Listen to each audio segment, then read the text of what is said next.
আজকে আমি ক্লাস 10-এর প্রথম চ্যাপ্টার রাসায়নিক বিক্রিয়া ও সমীকরণের একদম শেষের দিকটা নিয়ে আলোচনা করছি। আমরা গতদিন জেনেছি যে বিয়োজন বিক্রিয়া কী। বিয়োজন বিক্রিয়া কী ছিল? যে বিক্রিয়ায় কোনো যৌগিক বিক্রিয়ক পদার্থ ভেঙে বিয়োজিত হয়ে এক বা একাধিক সরল বিক্রিয়াজাত পদার্থ উৎপন্ন করে, সেটা হচ্ছে বিয়োজন বিক্রিয়া।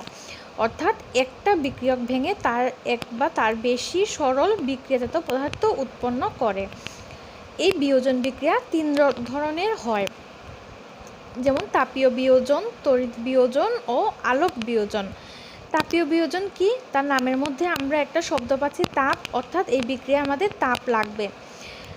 যে বিক্রিয়ায় তাপের প্রভাবে কোনো যৌগিক বিক্রিয়ক পদার্থ বিয়োজিত হয়ে এক বা একাধিক সরল বিক্রিয়াজাত পদার্থ উৎপন্ন করে তাকে বলা হয় তাপীয় বিয়োজন। অর্থাৎ সেম বিয়োজন বিক্রিয়ার মতোই একটা বিক্রিয়ক থেকে একাধিক সরল বিক্রিয়াজাত পদার্থ উৎপন্ন হবে, কিন্তু এই বিক্রিয়ায় আমার তাপের প্রয়োজন লাগবে। যেমন লেড নাইট্রেটকে উত্তপ্ত করলে এর বিয়োজন ঘটে, ফলে লেড অক্সাইড, নাইট্রোজেন ডাইঅক্সাইড ও অক্সিজেন উৎপন্ন হয়। তারপর হচ্ছে তড়িৎ বিয়োজন। তড়িৎ অর্থাৎ কারেন্ট লাগবে, তড়িৎ চালনা করতে হবে। যে বিক্রিয়ায় কোনো গলিত বা জলে দ্রবীভূত পদার্থের মধ্য দিয়ে তড়িৎ প্রবাহ পাঠালে সেটি ভিন্ন ধর্ম বিশিষ্ট একাধিক নতুন সরল পদার্থে বিয়োজিত হয়, তাকে তড়িৎ বিয়োজন বা তড়িৎ বিশ্লেষণ বলে। অর্থাৎ এই বিক্রিয়ায় অবশ্যই বিক্রিয়ককে জলে দ্রবীভূত বা গলিত অবস্থায় থাকতে হবে এবং আমরা এই বিক্রিয়ার সময় তড়িৎ প্রবাহ পাঠাবো। যেমন অ্যাসিড মিশ্রিত জলে তড়িৎ বিয়োজনে অক্সিজেন ও হাইড্রোজেন উৎপন্ন হয়। তারপর হচ্ছে আলোক বিয়োজন, অর্থাৎ আলোকের উপস্থিতিতে ঘটবে, কিন্তু আলোক বলতে এখানে বিশেষত সূর্যালোকের কথাই বলা হয়েছে।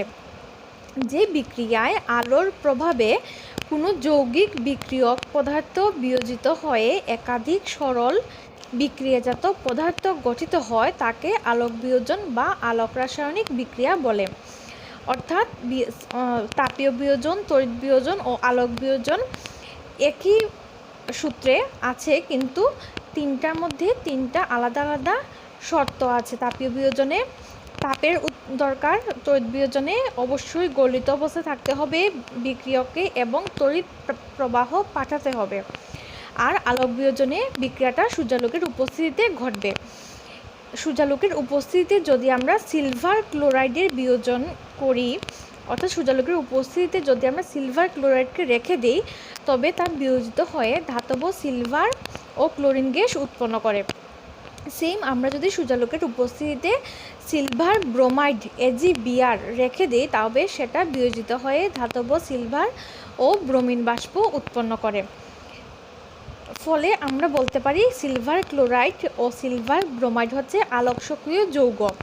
অর্থাৎ আলোকের উপস্থিতিতে এই দুটি যৌগ বিয়োজিত হয়ে যায়, অর্থাৎ ভেঙে যায়, তাই এদের কালো রঙের বোতলে রাখা হয়। তাছাড়া এদের আলোক বিয়োজন বিক্রিয়াকে সাদা কালো ফটোগ্রাফিতেও ব্যবহার করা হয়। তাহলে এখানে একটা প্রশ্ন আসছে, কেন সিলভার ক্লোরাইড ও সিলভার ব্রোমাইডকে কালো বোতলে রাখা হয়? তার উত্তরটা কি? উত্তরটা হচ্ছে এরা অধিক আলোক সক্রিয় যৌগ হওয়াতে আলোর সংস্পর্শে আসা মাত্র এরা বিয়োজিত হয়ে ভেঙে যাবে, তাই এদের কালো রঙের রঙিন বোতলে সংরক্ষণ করা হয়। অর্থাৎ এক্ষেত্রে বলা যায় বিয়োজন বিক্রিয়ার উভয় বিয়োজন বিক্রিয়ায় শক্তির কোনো না কোনো রূপ দ্বারা সংঘটিত হয়, কোনো না কোনো রূপের প্রভাব থাকবে, যেমন তাপ, তড়িৎ, আলোক ইত্যাদি। এখন আমরা জানব আমাদের প্রাত্যহিক জীবনে জারণ বিক্রিয়ার কোনো প্রভাব আছে কি? অবশ্যই আছে। আমরা যদি ভালো করে লক্ষ্য করে থাকি তাহলে আমরা দেখব যে কোনো ধাতু গঠিত যৌগ, যেমন লোহা যদি আমাদের চারপাশে আছে, আমরা দেখি যে কোনো লোহার দ্বারা নির্মিত বস্তু কিছুদিন বাতাসে পড়ে থাকলে সেটার মধ্যে বাদামি রঙের আস্তরণ পড়ে। সেটা কি? সেটা হচ্ছে মরচে পড়া বলি আমরা, বা মরিচা। একে আমরা বলা হয়, এই যে মরিচা পড়ে লোহার উপর, তাকে বলা হয় অপক্ষয়, ইংলিশে বলা হয় করোশন। লোহার তৈরি জিনিস নতুন অবস্থায় চকচক করে, কিন্তু কিছুদিন খোলা বায়ুতে যদি আমরা তাকে রেখে দিই তার উপর লালচে বাদামি রঙের একটা আস্তরণ পড়ে। এই ঘটনার সাথে আমরা সবাই পরিচিত। এই ঘটনাটাকে বলা হয় লোহার মরচে পড়া। পরিবেশের প্রভাবে কোনো ধাতব পদার্থের জারণ ঘটিত ক্ষয় হওয়ার ঘটনাকে অপক্ষয় বলে। এখানে কেন মরিচা পড়লো? কারণ এখানে জারণ বিক্রিয়া সংঘটিত হয়েছে। মরচে পড়ার বিক্রিয়াটির সংকেত হলো 4Fe + 3O2 + 2xH2, অর্থাৎ এখানে জলের পরিমাণ আছে একটা নির্দিষ্ট জলের পরিমাণ থেকে 2Fe2O3.xH2। এখানে মরিচার সংকেত কি? মরিচার সংকেত হচ্ছে 2Fe2O3.xH2। এই যে লোহার মরিচা পড়ার ঘটনাটি একটি জারণ বিজারণ বিক্রিয়া। জারণ বিজারণ বিক্রিয়ার ফলে লোহার মধ্যে মরিচা পড়ে। মরিচা পড়ার সময় সামান্য তাপ উৎপন্ন হলেও আলো উৎপন্ন হয় না, তাই একে মৃদু দহনও বলা হয়। লোহার উপর মরিচা পড়াকে কেন মৃদু দহন বলা হয়? কারণ মরিচা পড়াটা তাপের উপস্থিতিতে ঘটে, মানে তাপ উৎপন্ন হয়। মরিচা পড়ার সময় তাপ উৎপন্ন হয় কিন্তু আলো উৎপন্ন হয় না। অপক্ষয়ের ফলে লৌহ ও ইস্পাত নির্মিত দ্রব্যের প্রতিরোধ শক্তি হ্রাস পায়। যখন কোনো লৌহ নির্মিত বস্তুর উপর মরচে পড়ে তা কিন্তু বেশি দিন টিকে না, সহজেই ক্ষয় হয়ে নষ্ট হয়ে যায়। তাছাড়া লোহার তৈরি রেলিং, গাড়ির বডি, ব্রিজ, জাহাজ ইত্যাদির জীবনকাল হ্রাস ঘটে। কোনো জিনিসের মধ্যে মরিচা পড়লে সেই জিনিসটা অতি দ্রুত এবং সহজেই নষ্ট হয়ে যায়। প্রায় সমস্ত ধাতুরই, যেমন গোল্ড, প্লাটিনাম, প্যালাডিয়াম এগুলো ছাড়া পরিবেশের দ্বারা ক্ষয় হয়। প্রতি বছর লোহার অপক্ষয়ের জন্য প্রচুর পরিমাণ টাকা ব্যয় হয়। মরিচা নিবারণের জন্য তড়িৎ লেপন পদ্ধতি প্রয়োগ করা হয়। এখন এই যে লোহার উপর মরিচা পড়ে ফলে লোহার জীবনকাল কমে যায়। যেমন একটা ছবিতে তোমরা দেখতে পাচ্ছ লোহার উপর মরিচা পড়ার ফলে দেখতে কীরকম হয়। এখন তা কিভাবে আটকানো যায়? তা আটকানো যায় তড়িৎ লেপন পদ্ধতি প্রয়োগ করে। এখন তড়িৎ লেপন পদ্ধতিটা কি?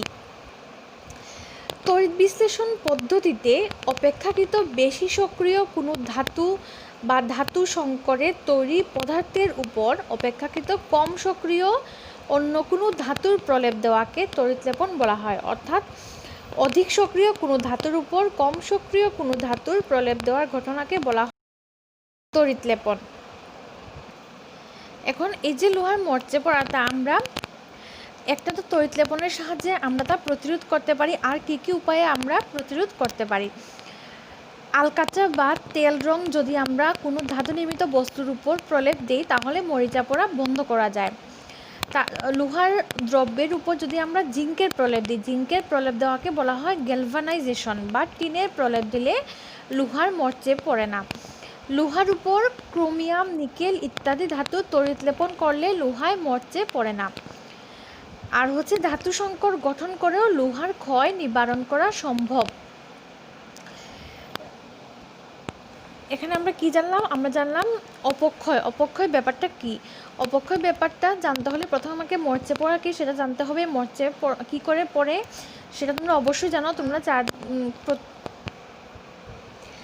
মরচে পড়া কি? মরচে পড়া হচ্ছে, আমি আবার বলছি, লৌহ নির্মিত কোনো বস্তু যদি আমরা খোলা বায়ুতে দীর্ঘদিন রেখে দেই তার উপর বাদামি রঙের একটা আস্তরণ পড়ে, সেটা হচ্ছে মরচা। ফলে ওই লৌহ নির্মিত বস্তুটির জীবনকাল কমে যায়, তার অপক্ষয় হয়ে যায় এবং সেটি সহজেই নষ্ট হয়ে যায়।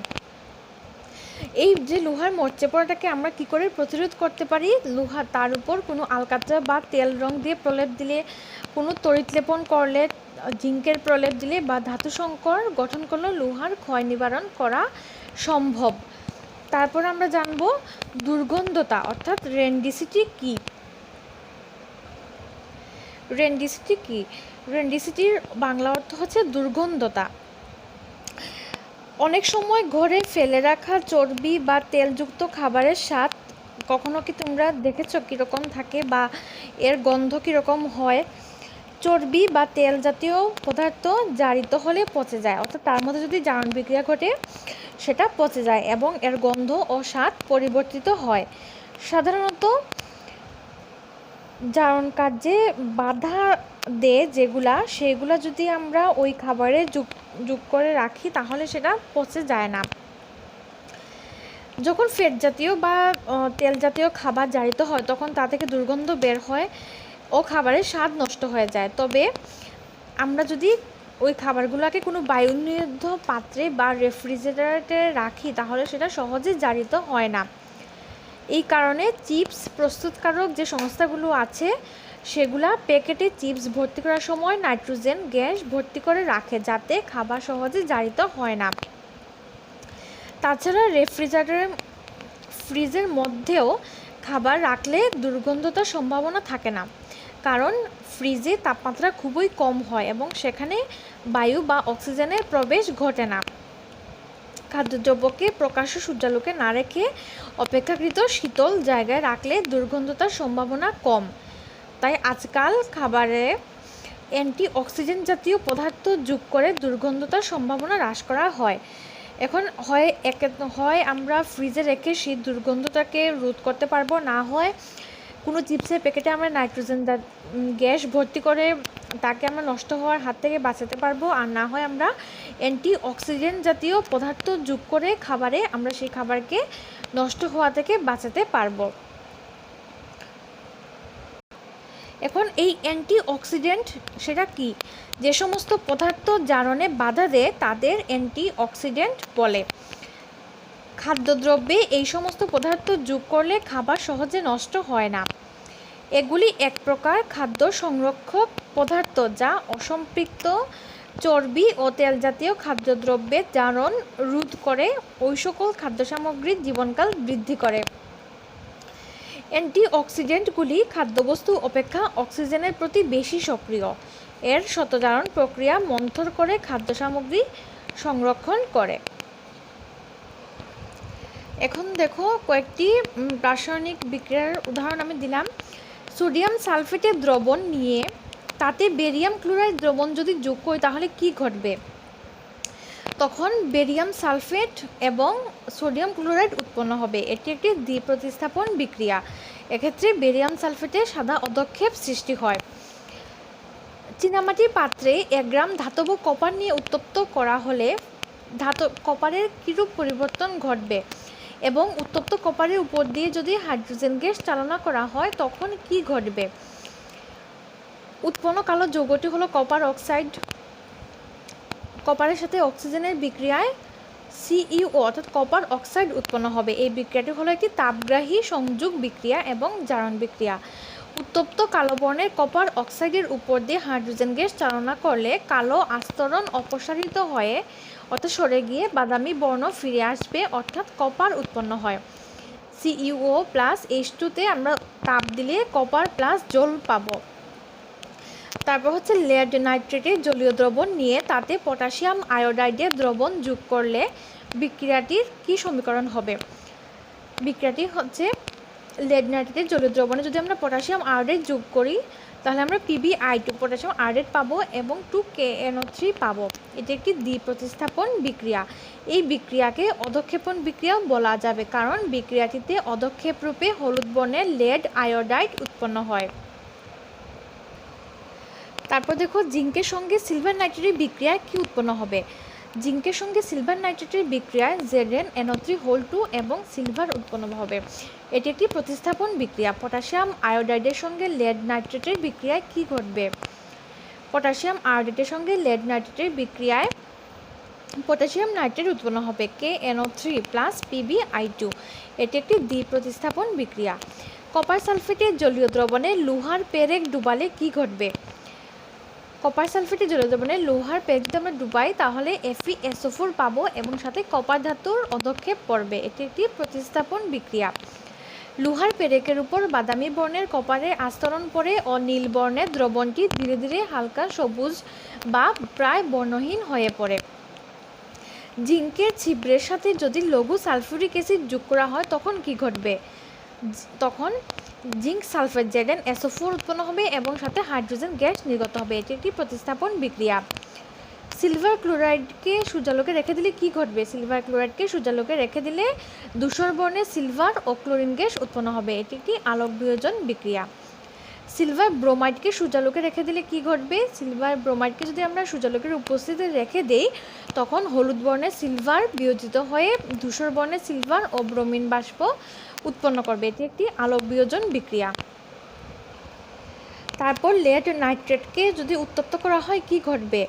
বর্ণহীন লেড নাইট্রেটকে উত্তপ্ত করলে হলুদ বর্ণের লেড অক্সাইড ও বাদামি বর্ণের নাইট্রোজেন ডাইঅক্সাইড গ্যাস উৎপন্ন হবে এবং অক্সিজেন গ্যাসও নির্গত হবে। এটি একটি তাপীয় বিয়োজন বিক্রিয়া। সবুজ বর্ণের ফেরাস সালফেট কেলাসকে উত্তপ্ত করলে কি ঘটবে? সবুজ বর্ণের ফেরাস সালফেট কেলাসকে উত্তপ্ত করলে প্রথমে FeSO4 এবং তার সাথে জল উৎপন্ন হবে এবং তারপর FeSO4 ফেরাস সালফেটের মধ্যে তাপ দিলে লালচে বাদামি বর্ণের Fe2O3 এবং সাথে সালফার ডাইঅক্সাইড গ্যাস ও SO3 গ্যাস উৎপন্ন হবে। পুরাচুন ও জলের বিক্রিয়ায় কি উৎপন্ন হয়? পুরাচুন অর্থাৎ ক্যালসিয়াম অক্সাইডের সাথে জলের বিক্রিয়ায় ক্যালসিয়াম হাইড্রোক্সাইড, যাকে আমরা কলিচুন বলি, এবং সাথে প্রচুর তাপ উৎপন্ন হয়। সোডিয়াম ক্লোরাইডের সাথে সিলভার নাইট্রেট যোগ করলে কি ঘটবে? সোডিয়াম ক্লোরাইড সাথে সিলভার নাইট্রেট যোগ করলে সিলভার ক্লোরাইড, সাদা রঙের সিলভার ক্লোরাইডের অধক্ষেপ করবে এবং সোডিয়াম নাইট্রেট উৎপন্ন হবে। কপার ক্লোরাইডের জলীয় দ্রবণে লেড বা সীসা যোগ করলে কি ঘটবে? কপার ক্লোরাইডের জলীয় দ্রবণে লেড যোগ করলে PbCl2 উৎপন্ন হবে এবং সাথে কপার ধাতুও উৎপন্ন হবে। কপার সালফেটের জলীয় দ্রবণে লোহার দণ্ড যদি ডুবাই তখন কি ঘটবে? কপার সালফেটের নীল রঙের কপার সালফেটের দ্রবণে আয়রন অর্থাৎ Fe ডুবালে ফেরাস সালফেট FeSO4 উৎপন্ন হবে সবুজ বর্ণের এবং সাথে কপার উৎপন্ন হবে। কপার সালফেটের জলীয় দ্রবণে জিঙ্ক যোগ করলে কি ঘটবে? জিঙ্ক যোগ করলে ZnSO4 জিঙ্ক সালফেট এবং সাথে কপার উৎপন্ন হবে। ম্যাগনেসিয়াম ফিতাকে বাতাসে পোড়ালে কি ঘটে? এটা আমরা সবাই জানি। ম্যাগনেসিয়াম ফিতাকে বাতাসে পোড়ালে বাতাসের অক্সিজেনের উপস্থিতিতে ম্যাগনেসিয়াম অক্সাইড উৎপন্ন হবে। তারপর হচ্ছে লোহিত তপ্ত আয়রনের উপর দিয়ে স্টিম চালনা করলে কি ঘটবে? লোহিত তপ্ত আয়রনের উপর দিয়ে স্টিম অর্থাৎ জলীয় বাষ্প চালনা করলে ফেরোসোফেরিক অক্সাইড Fe3O4 উৎপন্ন হবে এবং সাথে হাইড্রোজেন গ্যাস নির্গত হবে। জিঙ্কের সাথে লঘু হাইড্রোক্লোরিক অ্যাসিডের বিক্রিয়ায় কি ঘটবে? জিঙ্ক ক্লোরাইড উৎপন্ন হবে এবং সাথে হাইড্রোজেন গ্যাস নির্গত হবে। অনুঘটকের উপস্থিতিতে 773 কেলভিন তাপমাত্রায় নাইট্রোজেন ও হাইড্রোজেন গ্যাসের বিক্রিয়া ঘটালে কি ঘটবে? নাইট্রোজেনের সাথে হাইড্রোজেন গ্যাসের বিক্রিয়া ঘটালে এবং তার সাথে যদি 773 কেলভিন তাপমাত্রা দেওয়া হয় এবং অনুঘটক থাকে তখন অ্যামোনিয়া তীব্র ঝাঁঝালো গন্ধযুক্ত অ্যামোনিয়া গ্যাস উৎপন্ন হয়। ম্যাগনেসিয়াম ফিতাকে নাইট্রোজেনের উপস্থিতিতে পোড়ালে কি ঘটবে? ম্যাগনেসিয়াম ফিতাকে নাইট্রোজেনের উপস্থিতিতে পোড়ালে Mg3N2 ম্যাগনেসিয়াম নাইট্রাইড উৎপন্ন হবে। পটাশিয়াম আয়োডাইডের জলীয় দ্রবণের উপর দিয়ে ক্লোরিন গ্যাস চালনা করলে কি ঘটবে? পটাশিয়াম ক্লোরাইড KCl উৎপন্ন হবে এবং তার সাথে আয়োডিন I2 উৎপন্ন হবে। কলিচুনের জলীয় দ্রবণের উপর দিয়ে CO2 গ্যাস চালনা করলে কি ঘটবে? কলিচুনের উপর দিয়ে CO2 গ্যাস চালনা করলে ক্যালসিয়াম কার্বনেট CaCO3 উৎপন্ন হবে এবং তার সাথে জল উৎপন্ন হবে। বেরিয়াম হাইড্রোক্সাইড ও অ্যামোনিয়াম ক্লোরাইড একসাথে যোগ করলে কি ঘটবে? বেরিয়াম হাইড্রোক্সাইডের সাথে অ্যামোনিয়াম ক্লোরাইড যোগ করলে বেরিয়াম ক্লোরাইড উৎপন্ন হবে এবং তার সাথে অ্যামোনিয়া এবং জল উৎপন্ন হবে। এই চ্যাপ্টার এখানেই শেষ। আগামী দিনে আমরা দ্বিতীয় চ্যাপ্টার শুরু করব।